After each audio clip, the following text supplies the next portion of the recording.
I am 75 years old, and if you have ever felt that deep pain in your hips that keeps you awake at night, that prevents you from bending down, that turns every step into an effort, then this story is for you. For a long time, I thought it was something normal. You get older, the body changes, and discomforts begin to appear here and there. But what happened to my hips wasn't just discomfort. It was daily torture. Walking from the bed to the bathroom was an odyssey. Climbing a step, a challenge. Sleeping more than 2 hours in a row, a miracle. And the worst was the constant fear. The fear of falling, of not being able to get up, of becoming a burden. I went through everything you have probably tried too. Pain pills, creams, exercises, medical sessions, massages. Some things eased the pain for a few hours. Others left me more confused than relieved. And the medications, although they promised a lot, brought me other problems. Heartburn, tiredness, dizziness. I began to lose the will to keep trying. I no longer believed that anything worked. Until one night, something very simple changed everything. It wasn't surgery, nor a new pill, nor an expensive device. It was an oil. An oil recommended by someone close, with few promises but much wisdom. I tried it without faith, almost out of obligation. And yet, in just 3 nights, something started to change in me. Today I want to tell you exactly how I used it, why I believe it worked, what ingredients it has, and what precautions you should take if you decide to try it yourself. I'm not a doctor. I'm just someone who was tired of suffering and found relief where I least expected it. But before telling you everything, I want to know a little about you. How old are you? And from which country are you watching me? Leave me a comment. I would love to read your story too. Sometimes you don't realize exactly when the pain really begins. There is no clear moment, like when you break a bone or cut yourself on something. Hip pain, at least in my case, was something that gradually crept into my life, little by little, without making much noise at first. For many years I worked carrying heavy loads. It wasn't an especially hard job, but it was constant. Standing for hours, lifting boxes, going up and down stairs. Things the body tolerates well when you're young, but that leave their mark over time. Added to that were my own bad habits. Walking without proper footwear, never stretching, bending down incorrectly. No one teaches you to take care of your body when you're young, because at that moment it seems invincible. At first it was a nuisance that appeared at night. My hips hurt a little after a long day. I'd sit down, rest, and the pain would go away. Nothing serious. I thought it was normal, part of the effort, part of being over 60. But that nuisance became more frequent, then more intense, then permanent. One morning I got up, and when taking the first step, I felt as if a pressure pushed me from the hip downwards, as if my leg no longer wanted to cooperate. That feeling was the beginning of everything. Since then, every movement started to have its price. Taking a walk left me sore. Getting on the bus became an uncomfortable moment, and sleeping became complicated, because the pain wasn't only there when I walked, it also accompanied me when I was still. Lying on my side was painful. Changing position in bed was like moving a rusty hinge. I woke up several times at night just to find a position that bothered me a little less. And the next day, the same. Fatigue, stiffness, lack of energy. Over time, the pain didn't just affect my body, it also touched my mood. I started going out less. I rejected invitations. I stopped doing things I liked, like walking in the park, visiting friends, or even cooking. I became more irritable. I had trouble concentrating. Constant pain changes you. Not just what you do, but how you think, how you feel, how you speak. I remember one afternoon my granddaughter asked me why I didn't laugh as much anymore. That question hurt me. I didn't know what to answer. How do you explain that it's not that you don't want to laugh anymore, but that laughing hurts when life becomes heavy? For a long time, I simply accepted that this was part of aging, that at a certain age, pain becomes an inevitable shadow. I convinced myself that you had to endure it, that there wasn't much to do. I saw it too in others. Friends, neighbors, acquaintances who walked slowly, who complained quietly, who no longer left the house.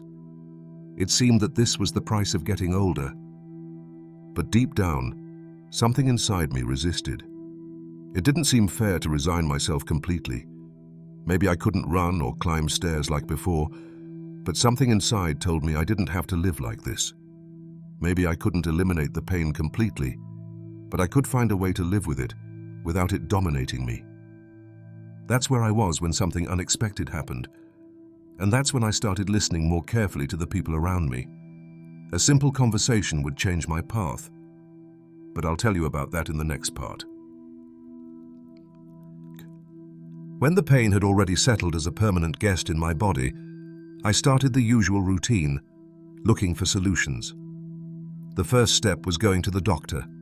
They took some x-rays, examined me, and as expected, they told me what I already suspected. Joint wear, probably osteoarthritis, and that at my age it was common. The prescription was immediate: anti-inflammatories and painkillers. They gave me pain pills for the morning, others for the night, and also a muscle relaxant. I felt relief at first. I thought I was finally going to be able to sleep a whole night, but the effects didn't last long. The first doses seemed to help, but after a few days the pain returned. Worse yet, other discomforts started appearing that weren't there before. After a few days, I began to notice heartburn. I felt my stomach inflamed, like I had fire inside. I got dizzy when standing up, something that had never happened before. I felt more tired, slower, as if instead of helping me, the pills were slowly draining me. I went back to the doctor. They changed the anti-inflammatory brand, then adjusted the dosage. They said it was normal at first, that my body would adapt. But it didn't. What happened was, I began to depend on those pills to function, and even with them, the pain was still there, more stubborn than ever. I realized I wasn't solving the problem, just masking it. I also went to a physical therapist. They recommended exercises to strengthen the hips, improve posture, stretch muscles. At first I went with hope, but after several sessions, I began to feel that each exercise was more a test of patience than real relief. Some days I left worse than I arrived. Other days, I felt a slight improvement, which vanished the next day. I tried everything: hot compresses, massages, alternative therapies, even a very expensive cream they promised was miraculous. None truly worked. All gave a small relief, as if the body was fooled for a moment. But the pain knew how to come back. It always found a way to return. The most frustrating thing was that every professional had a different opinion. One doctor told me to walk more. Another told me to avoid walking. One therapist recommended swimming. Another told me not to go into the water with the cold. One pharmacist offered a new formula. Another warned me not to mix remedies. It was chaos, and I was in the middle, confused, hurting, exhausted. I began to feel like they treated me as just another case, as if my pain was part of the protocol, something to manage, not to heal. I lost trust, and the most dangerous thing, I began to lose hope. One morning, after taking my pills and barely being able to get out of bed, I looked in the mirror and said something I never thought I'd say. I don't want to live like this anymore. It wasn't a threat. It wasn't a dark thought. It was an honest declaration of fatigue. They were slowly extinguishing me, like a candle burning without flame. I didn't want to keep depending on pills to walk, nor accept that the rest of my life would be a list of side effects. And although I didn't know it then, that desperation was what opened the door to something different. Because sometimes, when you're at your limit, you're also more willing to listen. And that's how an unexpected conversation came to me, one that would tell me about a simple, natural oil no one had mentioned before. Meg. The night I gave up, and the unexpected advice. I remember that night with absolute clarity, not because something extraordinary happened, but precisely the opposite. It was an ordinary night, just another of the many when the pain wouldn't let me sleep. I had taken my last pill of the day, arranged pillows, tried every possible position, but nothing eased that persistent stab in my hip. I looked at the clock.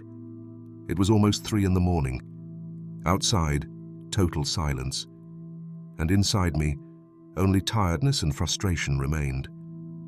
I sat on the edge of the bed and, without realizing it, I began to cry. Silently.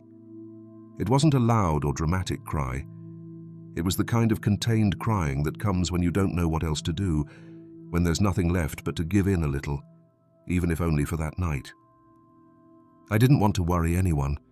I didn't want to call my children, nor talk to friends. I had already said many times that I was fine, that it was just pain, that I was managing it. But that night, for some reason, I thought of a cousin I hadn't spoken to in a while. Her name is Teresa. She's several years older than me and lives in the countryside, in a small house where she grows her plants and cares for her chickens. She has always been a simple woman, one of those who still prepare their own herbal teas, who understand the weather by the color of the sky, and who believe more in what the earth gives than in what comes in a pharmacy box. I hesitated to write to her at that hour, but I needed to talk to someone who wouldn't give me another prescription, another professional advice, another medical appointment. I just wanted someone to listen. To my surprise, she replied almost immediately. She told me she was awake too, that years sometimes bring insomnia, and that she was reading. I told her what was happening to me, without embellishments. I told her I felt defeated, that I no longer trusted anything I had been told so far. She listened without interrupting, as she always did, with that patience of someone who has lived more than they have spoken. And then, with her calm voice, she said, "Why don't you try the rosemary and camphor oil I use? I make it myself, and it has taken away pains that used to not even let me get up from a chair." I stayed silent. An oil? That was all? I wanted to laugh, not out of mockery, but out of disbelief. After everything I had tried, it was hard to believe something so simple could make a difference. I told her, and she, without insisting, just added, "I'm not promising a miracle. I'm just telling you it helped me, and if it doesn't do you any good, at least it won't harm you." I don't know what convinced me. Maybe it was her calm tone, or maybe the fact that, at that moment, I had little to lose. I asked for the exact recipe. She explained how to prepare it, how to apply it, and what to expect. She also said that if I didn't want to make it myself, I could find a similar oil in a natural store, but that the important thing was how to use it, not just having it. The next day, between skepticism and hope, I went out to get the ingredients. I didn't know if it would work, but for the first time in a long time, I felt a small spark inside me. It wasn't blind faith. It was a kind of resigned curiosity, and at the same time, a faint feeling that maybe, just maybe, there was still something more to try. That night I prepared the oil as she told me. I didn't expect much. I just needed to stop feeling like my body was winning the battle. And that's where it all began. Junk. That afternoon I prepared everything calmly. I wasn't excited, but I was focused. I followed every step exactly as my cousin Teresa had indicated. I took the base oil. I chose olive oil because it was what I had at home and because she told me it was good enough, and mixed it with a few drops of rosemary essence and a bit of natural camphor, which I got at a botanical products store in the neighborhood. I let it rest for a few hours, as recommended. Then I warmed it slightly, putting it in a small glass jar inside a bowl with hot water. Teresa insisted on that detail. Not cold, nor too hot. Lukewarm, like the warmth of a hand that loves you. It seemed like a strange but comforting piece of advice, so I did it. That night, with the house quiet, I sat on the edge of the bed, rolled up my pajamas, and prepared to try it. The smell was the first thing I noticed. Intense, but pleasant. Rosemary had that clean scent, like the forest, like natural things. Camphor gave it a strong, almost medicinal touch. I closed my eyes for a moment and took a deep breath. I didn't expect it, but that simple gesture made me feel more present, more connected to myself. I applied the oil with open hands, slowly, without rushing. I started with the right hip, the most painful. My fingers followed the contour of the bone, as if trying to recognize it, understand it. I used slow circular movements, pressing gently where it hurt most. Then I did the same with the other hip. It wasn't a professional massage. It was something simple, almost intuitive, but I felt the body appreciated that attention. The oil's texture was thick, warm, enveloping. It slid easily and left a soft, warming sensation that gradually increased. It wasn't miraculous. I didn't feel the pain disappear immediately, but I noticed something different.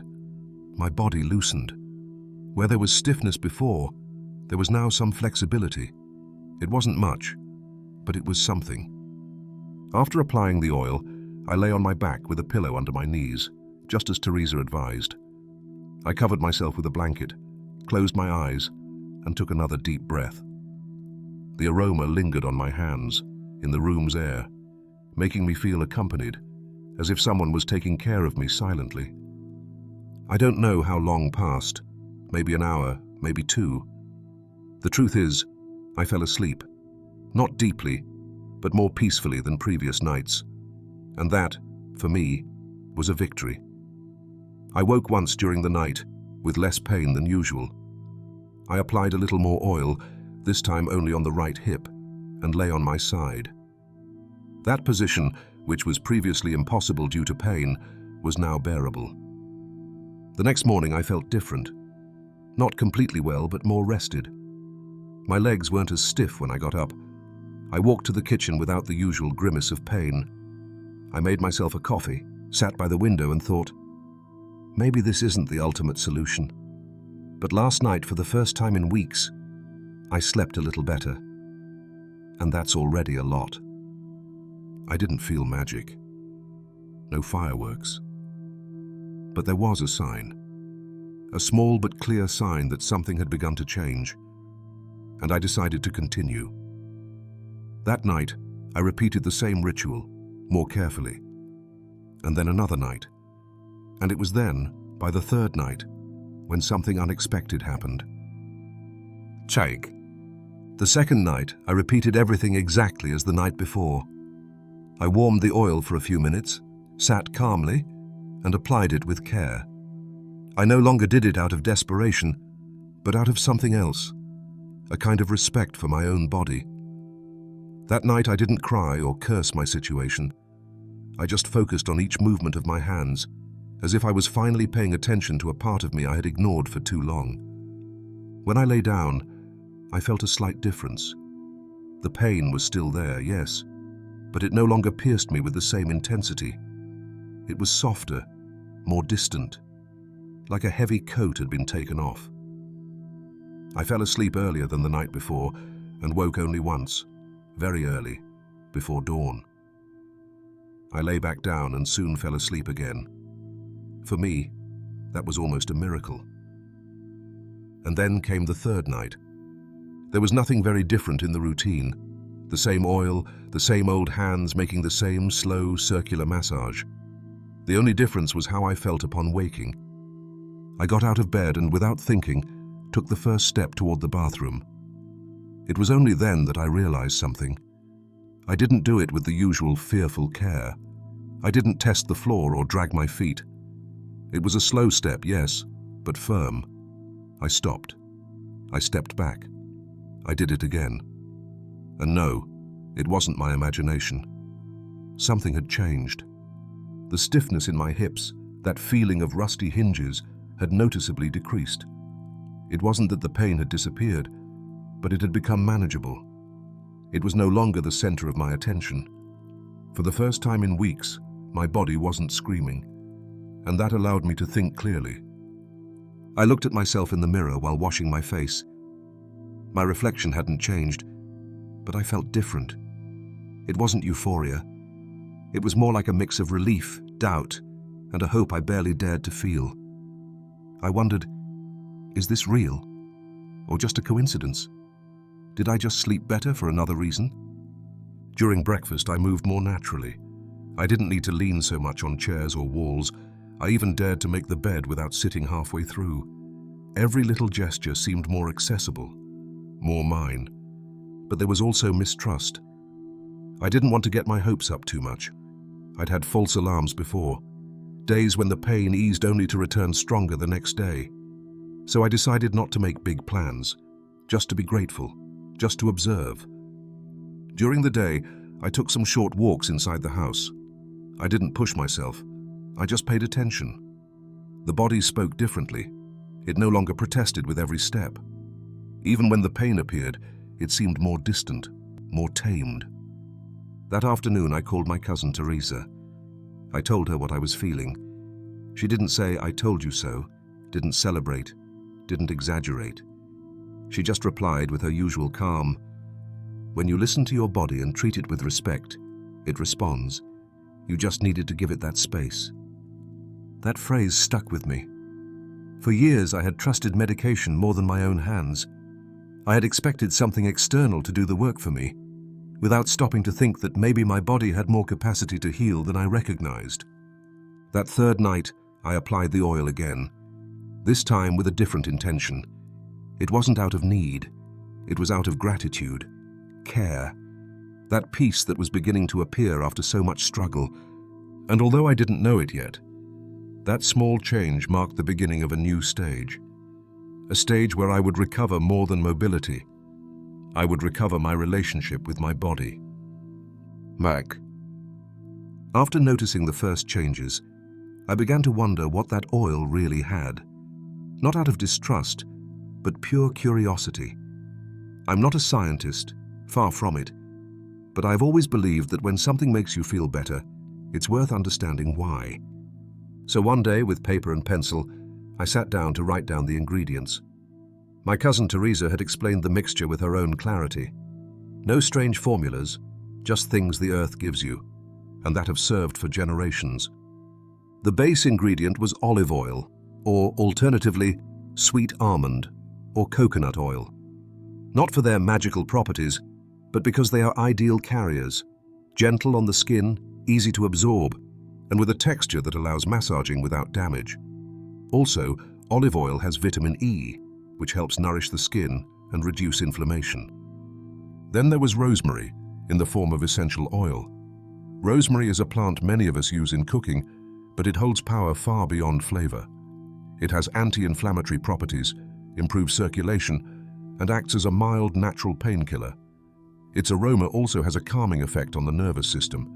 When applied to the skin, rosemary penetrates quickly and helps relieve tension in muscles and joints, and all this without side effects. The second key ingredient was camphor. This surprised me. I had always thought it was something used only to decongest or in old remedies, but camphor has a long history as a local analgesic. When applied to the skin, it causes a cooling sensation first, and then warmth, which stimulates the nerves in the area and reduces the perception of pain. It also acts as a muscle relaxant and improves circulation in areas affected by stiffness or fatigue. In some versions of the oil, arnica is also added, a plant known for its use in bruises, swelling, and muscle pain. Arnica helps reduce inflammation naturally and speeds up tissue recovery. It is like the body's silent repairer. When combined with the other ingredients, it enhances their effect without causing irritation, as long as it is used in the correct dose. Some add a few drops of mint for its refreshing effect and its ability to relax tense muscles. I didn't use it in my mixture, but I know people who have found it very effective. When I compare all these ingredients to the industrial medications I took, the difference is enormous. The pills they prescribed were full of chemical compounds that, yes, reduced the pain for a while, but at the same time affected my stomach, mood, and even sleep. With the oil, however, I didn't feel those side effects, only relief. Relief that came slowly, but stayed longer. I'm not saying you should throw away your medications. Every body is different, every situation too. But I believe many of us, especially as we get older, have stopped trusting natural remedies. We think that if it's not in a box, If it doesn't come with a leaflet full of difficult words, it can't be effective. But the truth is, the human body and nature have always worked together. We just sometimes forget it. What I felt with this oil was not a miracle. It was something simpler and more powerful. Nature working with my body, not against it. Not blocking the pain, but calming it respectfully. Not anesthetizing symptoms, but touching the root from a different place. And that, in my experience, makes all the difference. During all those nights I applied the oil, something curious began to happen. Not only was my body changing, but my way of seeing pain began to change too. I learned without realizing it that pain is not just physical. What we feel in joints, muscles, or bones often has deeper roots. By massaging myself every night, I discovered something that seemed so obvious, yet I had ignored for years. The body responds to touch. I'm not talking about a professional massage, one with complicated techniques. I mean human touch, the warmth of hands, direct contact. There is something powerful in that. It's as if the body feels seen, recognized, cared for. And it's not just the body. The mind also changes when you touch yourself gently. Instead of seeing the painful area as an enemy, as a punishment, I began to treat it with tenderness. To stop saying, "This damned hip," and start saying, "This hip needs me to listen." It may sound strange, even silly, but believe me, it makes a difference. The warmth of the lukewarm oil, the rosemary aroma, the slow rhythm of my hands, all of this taught me that sometimes it's not about curing, but about accompanying the body while it does what it knows how to do: try to heal. It doesn't always succeed, it's true. But when we help it, even with small gestures, it responds. I also understood that chronic pain wears down not only the body, but also the mind. You begin to live in fear. Fear of moving, of falling, of bothering others. That fear traps you, isolates you. It steals your joy. And that mental state of constant tension can make the pain worse, as if body and mind agreed to remind you every day that something is wrong. But when I started sleeping a little better, when I could walk more freely, my mood also changed. I felt lighter, not just physically, but inside too. I laughed again at simple things. I dared to go out the door and get some sun. Small things, but they reminded me that I could still enjoy life. And all this led me to an inevitable reflection on how we face pain. We have been taught to depend too much on doctors, pharmaceuticals, the external. I'm not against doctors or treatments, but I do believe we have lost balance. We want a pill for everything, and if it doesn't come with a prescription, we don't take it seriously. Sometimes natural things don't make money, but they do bring relief. You can't patent a plant. You can't trademark love, time, or hands that touch with the intention to care. But that doesn't make them any less valuable. In fact, now I know for sure, many times the body doesn't need to be corrected, but understood. And that understanding doesn't come in a bottle. It comes in the silence of the night, in the warmth of a natural oil, in the patience of a routine done without hurry. It comes when we stop fighting the body and start making peace with it. That was, for me, one of the greatest lessons. That pain doesn't always go away, but it can become quieter. That we don't need to eliminate it to live better. Sometimes it's enough to change how we relate to it. And that relationship begins with something very simple. Paying attention with respect. Like listening to an old friend who has been asking for help without saying a word for a long time. As days went by, and I saw how my body responded, I adjusted my routine until I found something I could maintain over time. It wasn't about doing a miraculous treatment, nor obsessing over results. It was simply a new habit, one that helps me feel better, and above all, more in control of my own well-being. Today, every night before going to bed, I follow the same ritual. I warm a small amount of the oil, just a teaspoon, in a double boiler. I don't put it directly on the fire, I just let it reach a lukewarm temperature, like a cup of tea you can still hold in your hands. The heat helps the body receive it better. Also, somehow, it prepares the mind for rest. I sit on the edge of the bed and take a few minutes. No rush. I apply the oil with open palms, making slow circles around the hip and thigh.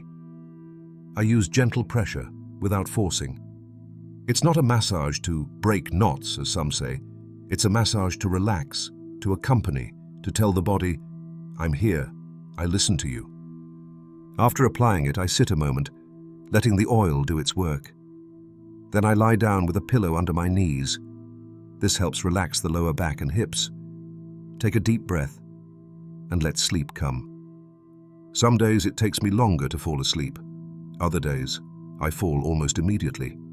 But generally, rest is deeper and my body wakes less tense the next day. During the day, if I've had more activity than usual, I reapply the oil in the afternoon before resting. Not every day. Only when the body asks for it. Because if I've learned anything, it's not to overdo it, not even with natural remedies. Nature also has its strength, and like everything, it needs balance. I also understood that not every oil is for everyone.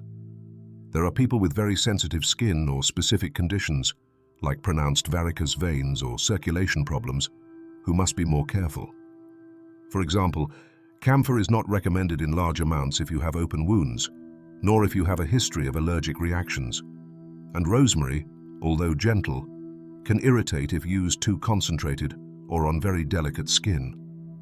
That's why my recommendation is clear. If you decide to try something similar, consult first, especially if you take medications or have chronic conditions. Not because natural things are dangerous, but because every body is different. And sometimes what works for me may not be right for someone else. There's no need to become an expert, study phytotherapy, or spend money on expensive products. But I do believe it's important to inform yourself responsibly, ask questions, read, listen, and also, this is important, trust your own intuition. I'm not a doctor, but I carry many years living in this body, and the body speaks, sometimes in pain, sometimes in relief. What I did with this oil was simply listen to what my body had been asking for a long time: attention, care, patience.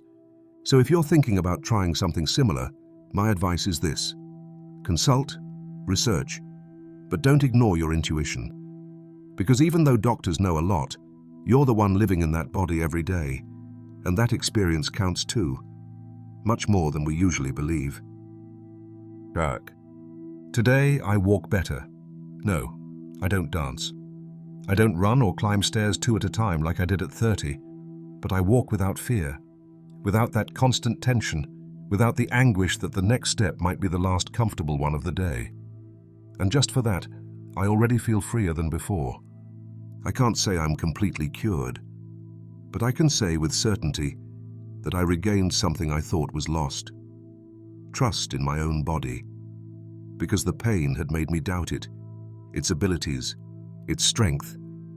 And thanks to this small change, I listened again to what my body needed. I treated it with respect again. I am deeply grateful to my cousin Teresa, not only for giving me the oil recipe, but for reminding me that the most valuable knowledge often isn't in a medical manual or a prescription with a seal. It's in the wisdom of those who have lived, who have tried, who share what works without expecting anything in return. I also thank life for this lesson, because when you hit rock bottom, you discover that the answers often lie in simplicity. And healing doesn't always mean eliminating pain, but learning to live better with it. I know what worked for me is no guarantee for everyone. Each person has their own path, their own body, their own story. But for that very reason, I felt I had to share this. Because sometimes the cure isn't at the pharmacy, but in something your grandmother already knew. In a plant, in an oil, in a conversation at 3 in the morning. If you made it this far, thank you for listening, truly. And if you know someone who is also struggling with pain, who feels tired, who believes they have tried everything, share this story with them. Maybe this oil isn't for everyone, but everyone deserves to know there is another option, that there is a kinder way to care for the body, even when it seems there's not much left to do. Thank you for being here.